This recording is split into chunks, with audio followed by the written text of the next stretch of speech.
In the latest edition of Everything This Guy Just Said Is Bullshit, Trump gave an interview to ABC's Moran to celebrate his 100 days in office. As usual, Trump told a lot of pants-on-fire humdinger doozies. We're going to take a look at 10 of them today. About 5 minutes and 25 seconds in, Trump claims we let in 11,888 murderers, saying, "We had many murderers. 11,888, they think. Some murdered more than one person, so you had murderers coming in, you had everybody coming in, and not just South America. From all over the world, they were emptying their prisons into our country." Now, based on the number of episodes of Dateline I've watched, the statistic doesn't sound so crazy, but I can't substantiate it anywhere. What I did find was a Cato Institute fact check from September 2024, shortly before he won the election, when Trump claimed that Biden let in 13,099 murderers due to an ICE report that claimed we had 13,099 immigrant murderers. His statements were false on 3 levels. Let's have a look. First, they were listed as not detained because they were not being detained by ICE, not because they weren't in jail. Most of them were in state or federal prison. Second, the ones that were not in jail had likely served their time and not been deported due to repatriation issues with their aligning countries. Cato says the U.S. does not have agreements or has limited agreements with Iran, Cuba, China, Vietnam, Laos, and more. Finally, Trump alluded that the murders had been committed recently. The 13,099 murderers number comes from a report that spanned over 40 years. Cato cites, for example, illegal immigrants in Texas are about just 7.1% of the population, but they accounted for just 5% of all homicide convictions in 2022.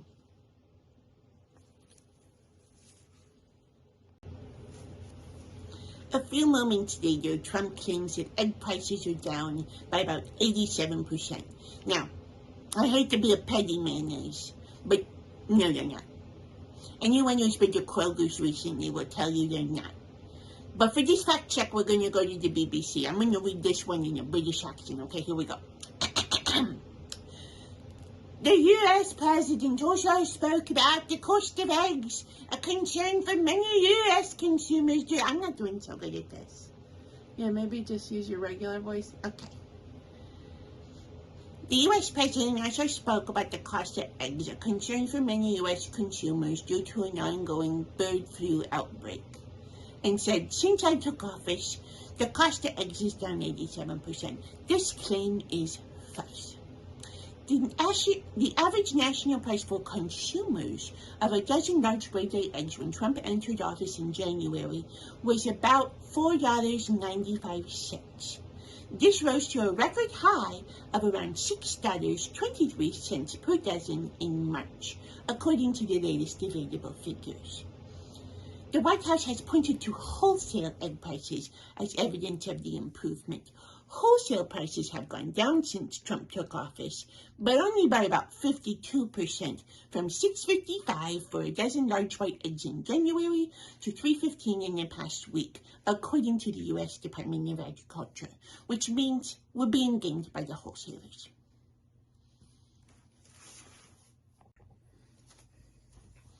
A few moments later, Trump claims that everything's going to be fine because China will probably eat those tariffs. This one's tricky because it's basically fortune-telling.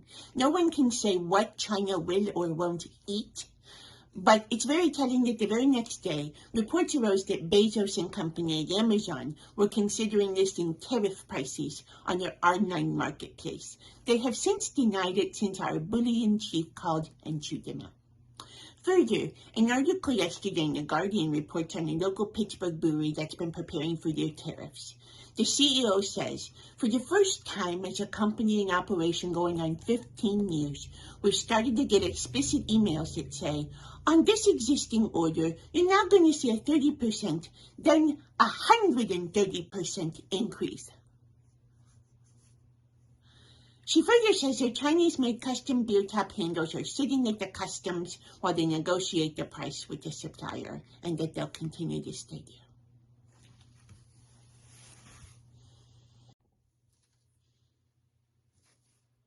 And about 15 minutes into the interview, Trump spends a lot of time on the number 21 million. He says it about 3 times, actually.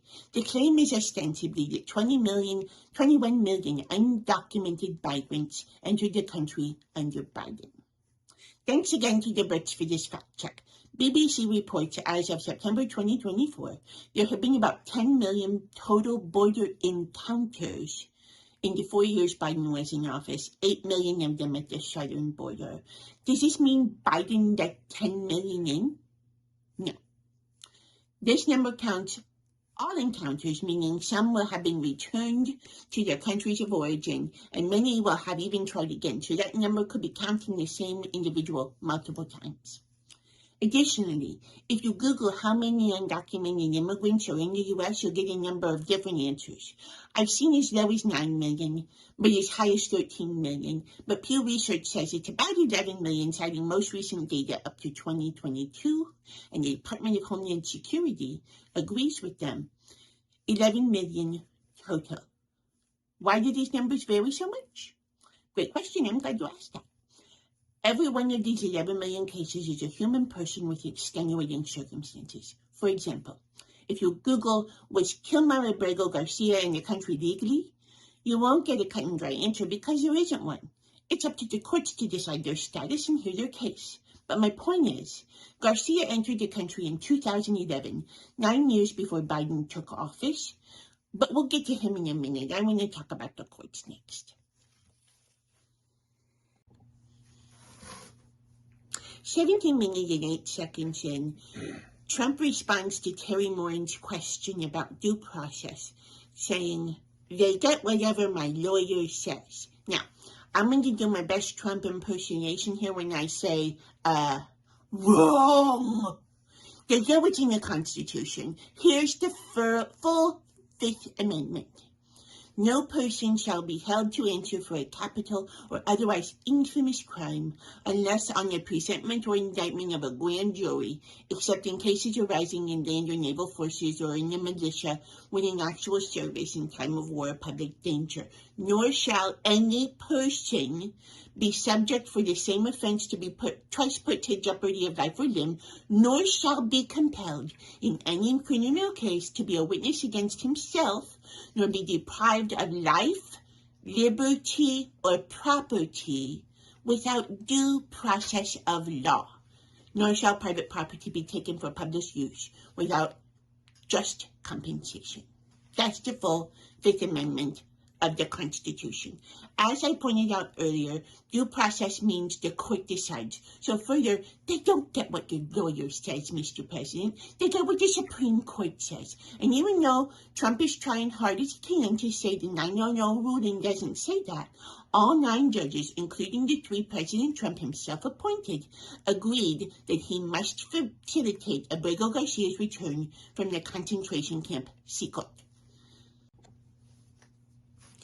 And now we arrive at the most popular segment of the interview, the knuckles conversation. On this issue, I'm going to send you over to the Pod Save America guys, whose chyron on their thumbnail for the video says, is Trump okay? They did the best breakdown of this claim so far. The claim is that Abrego Garcia has ostensibly MS-13 tattooed on his actual knuckles. Ridiculous, I know. Here's their breakdown. On the left, Trump is holding up what he thinks is his smoking gun photo of MS-13 tattooed on Garcia's hands. On the right is a shot of Garcia's hand from his meeting with Senator Van Hollen, which shows the letters MS-13 are not written on his hands.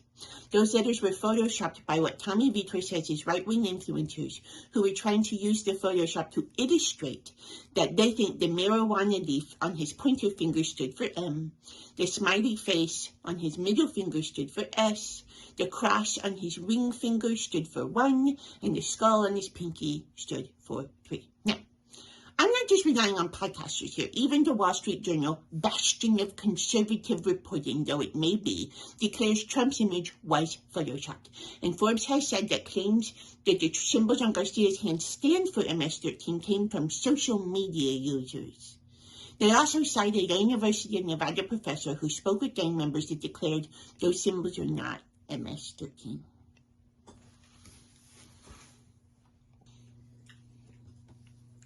"28 minutes in, we're past the halfway point. Trump repeats what most pundits have come to refer to as the big lie, that the 2020 election was rigged. This is getting pretty old, so I'll try and keep this short. Basically, many on the right are pointing to Trump's 2024 win as proof that the 2020 election must certainly have been fraudulent. For example, 2 days after the election, right-wing D-bag Dinesh D'Souza tweeted the following: "Kamala got 60 million votes in 2024. Does anyone really believe Joe Biden got 80 million in 2020? Where did those 20 million Democratic voters go? The truth is, they never existed. I think we can put the lie about Biden's 80 million votes to rest once and for all." There are multiple sources that confirm that the 2020 election was secured, including dozens of court cases. But I've cited our friends at PBS NewsHour here, who simply say the 2020 election was not stolen. Election security officials, including Republicans and people in Trump's own administration, have said the 2020 election was secure. When fraud occurred, it was isolated and did not change the results. In 4 years, Trump and his allies have produced no evidence of widespread fraud.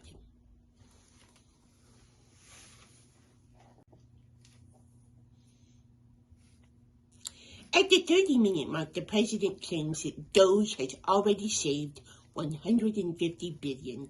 If you go to the wall of receipts for DOGE, you will indeed find that that is a number they've written down. My favorite source for Doge Watch is actually David Fahrenholt over at the New York Times. He's done a few audits on Doge. I'll have a link to my favorite one in the comments. But he points out so many things are redacted, counted twice, overestimated, and then get hidden later that it's hard to make a solid judgment on whether or not the government has saved any money at all. A recent report from Politico suggests we're actually spending more than we did this time last year. And if you've heard the Labor Relations Board whistleblowers account, some have suggested that DOGE's real purpose is not to save us money, but to mine our data.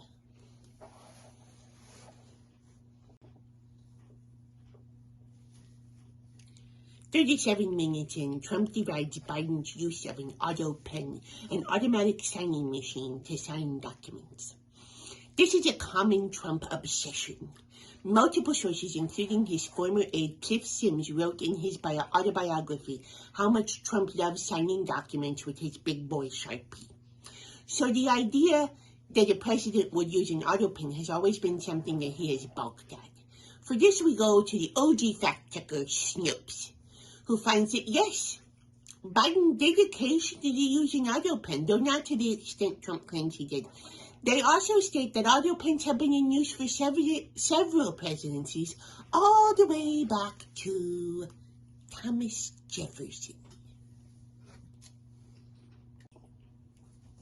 In the final moments of the interview, Trump tells Moran, "We're going to be fine. Prices are down, gas is down, energy is down, and tourism is going to be way up."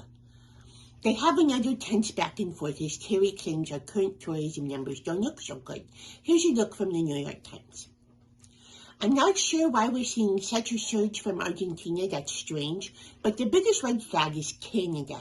The article goes on to graph border crossings to Canada. Looks like when you hold people in a concentration camp after trying to cross, as happened to Jasmine Mooney, people get afraid to come over. And there you have it. One thing Trump loves to do is lie. Another thing he loves to do? Talking about Biden. As a special treat, I've called out all the times in the interview Trump mentions Biden. Come with me. 8 minutes and 24 seconds in, he says, I had no inflation. When Biden took over, worst we've ever had. 8 minutes and 55 seconds in, he says, 2 years especially of his administration, inflation was the worst in 48 years. 9 minutes and 22 seconds. Biden caused the problem with the eggs. 12 minutes, 45 seconds. What Biden did to this country was not sustainable. 13 minutes, 10 seconds. $7 trillion invested in 2 months. Biden didn't have that in a year. 13 minutes, 45 seconds. The worst inflation in the history of our country. Why don't you mention that? 15 minutes, 10 seconds. Did they get hearings when Biden allowed 21 million in? 18 minutes, 13 seconds. Joe Biden didn't know what was happening. 18 minutes, 30 seconds. People around Biden are vicious people and allowed 21 million in. 20 minutes, 55 seconds. I was elected to take care of a problem by a very incompetent man. This is the first time he calls him grossly incompetent. Take mark of that. 21 minutes, 25 seconds. He said you couldn't close the borders, and he's presumably talking about Biden there. 23 minutes, 50 seconds. And this is Biden's war, not my war, talking about Ukraine. 24 minutes, 14 seconds. Ukraine has been badly handled by Biden. 24 minutes, 35 seconds. The Ukraine war would never happen if I were president. This is the first time he says this, it's going to come back. 25 minutes, 27 seconds. When Biden got involved, I won't say whether he'll handled it properly. Oh, won't you? 15 more times. 25 minutes, 45 seconds. Putin saw how embarrassingly Biden handled it. 26 minutes in. If I didn't win the election, he would have taken all of Ukraine. 26 minutes, 11 seconds. With this group of losers, talking about Biden's team, Putin saw this is my chance. 27 minutes, 23 seconds. It's a war that never should have happened. It happened because incompetent. And then he says, for a third time, it never should have happened. This is 3 times he said the war never should have happened. 27 minutes, 58 seconds. The election was rigged, otherwise this war would never have happened. That's the 4th time. 36 minutes, 30 seconds. Biden did something to me, and I did something to Biden. That sounds saucy. 36 minutes, 45 seconds. He signed important documents with an AUTOPEN. 37 minutes, 45 seconds. Biden dismissed many of our people.